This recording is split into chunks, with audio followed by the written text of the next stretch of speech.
Hello बच्चों, मैं प्रीति सारस्वत हिंदी गुरु channel में आपका स्वागत करती हूँ। आज मैं आपके सामने हिंदी लोक भारती कक्षा 10वीं से एक कविता प्रस्तुत कर रही हूँ। बच्चों, आज हम जो कविता पढ़ने वाले हैं उसका नाम है भारत महिमा। इस कविता के कवि हैं जयशंकर प्रसाद। प्रस्तुत कविता में कवि ने अपने देश के गौरवशाली अतीत का सजीव वर्णन किया है। कवि ने संदेश दिया है कि हमें अपने देश पर गर्व करते हुए उसके प्रति अपना सर्वस्व निछावर करने के लिए हमेशा तत्पर रहना चाहिए। हिमालय के आंगन में उसे किरणों का दे उपहार, उषा ने हंस अभिनंदन किया और पहनाया हीरक हार। जगे हम लगे जगाने विश्व, लोक में फैला फिर आलोक। व्योमतम पुंज हुआ तब नष्ट, अखिल संस्कृति हो उठी अशोक। विमल वाणी ने वीणा ली, कमल कोमल कर में सप्रित।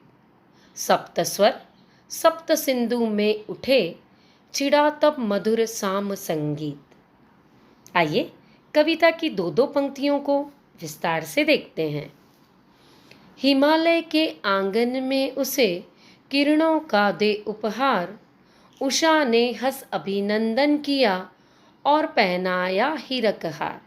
शब्दार्थ: उपहार अर्थात भेंट, हीरक हार अर्थात हीरों का हार।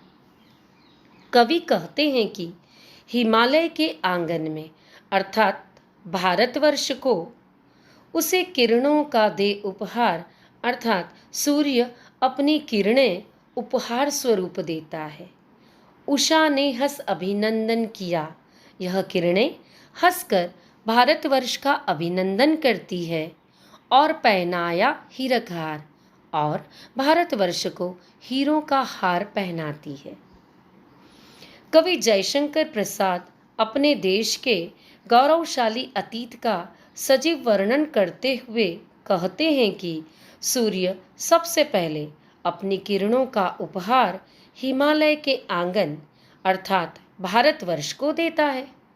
यह किरणें हंसकर भारतवर्ष का अभिनंदन करती है और हीरों का हार पहनाती हैं।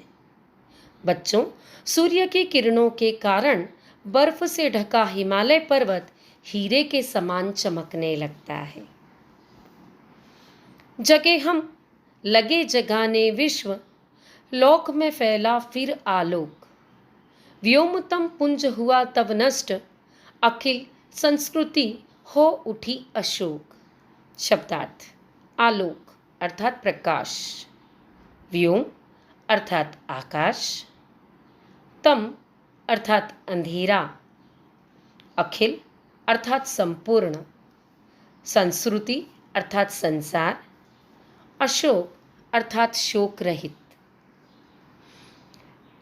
आगे कवि कहते हैं कि जगे हम लगे जगाने विश्व अर्थात सबसे पहले ज्ञान का उदय भारतवर्ष में हुआ, फिर हमने पूरे विश्व को उस ज्ञान से अवगत कराया। लोक में फैला फिर आलोक, इस प्रकार ज्ञान का प्रकाश पूरे विश्व में फैल गया। व्योमतम पुंज हुआ तब नष्ट अर्थात इसके कारण आकाश तक फैला अज्ञानता का अंधकार नष्ट हो गया। अखिल संस्कृति हो उठी अशोक, इस प्रकार संपूर्ण संसार ज्ञान के प्रकाश से शोक रहित हो गया। कवि जयशंकर प्रसाद अपने देश के गौरवशाली अतीत का सजीव वर्णन करते हुए कहते हैं कि सबसे पहले ज्ञान का उदय भारतवर्ष में हुआ, फिर हमने पूरे विश्व में उस ज्ञान के प्रकाश को फैलाया। इसके कारण आकाश तक फैला अज्ञानता का अंधकार नष्ट हो गया। संपूर्ण संसार ज्ञान के प्रकाश से शोक रहित हो गया। विमल वाणी ने वीणा ली, कमल कोमल कर में सप्रीत, सप्त स्वर सप्त सिंधु में उठे, छिड़ा तप मधुर साम संगीत। शब्दार्थ। विमल पवित्र, वाणी देवी सरस्वती, कर हाथ, सप्रीत प्रेम के साथ, सप्त सिंधु 7 नदियों का प्रदेश। बच्चों, कवि कहते हैं कि विमल वाणी ने वीणा ली, अर्थात माता सरस्वती ने वाद्य यंत्र वीणा को धारण किया। कमल कोमल कर में सप्रीत, अर्थात कमल के समान कोमल हाथों में बड़े प्रेम के साथ वीणा को धारण किया। सप्त स्वर सप्त सिंधु में उठे, अर्थात उस वीणा से 7 स्वर सप्त सिंधु में गूंजे। छिड़ा तप मधुर साम संगीत, इस प्रकार सामवेद के मधुर संगीत का निर्माण हुआ। कवि जयशंकर प्रसाद अपने देश के गौरवशाली अतीत का सजीव वर्णन करते हुए कहते हैं कि माता सरस्वती ने अपने कोमल हाथों में बड़े प्रेम के साथ वीणा को धारण किया। उस वीणा से सप्त सिंधु में 7 स्वर गूंजे। इस प्रकार सामवेद के मधुर संगीत का निर्माण हुआ। बच्चों, आपको मेरा यह वीडियो पसंद आया तो इसे लाइक कीजिए, अपने दोस्तों के साथ शेयर कीजिए और आगे के वीडियो पाने के लिए सब्सक्राइब कीजिए आपके अपने हिंदी गुरु चैनल को।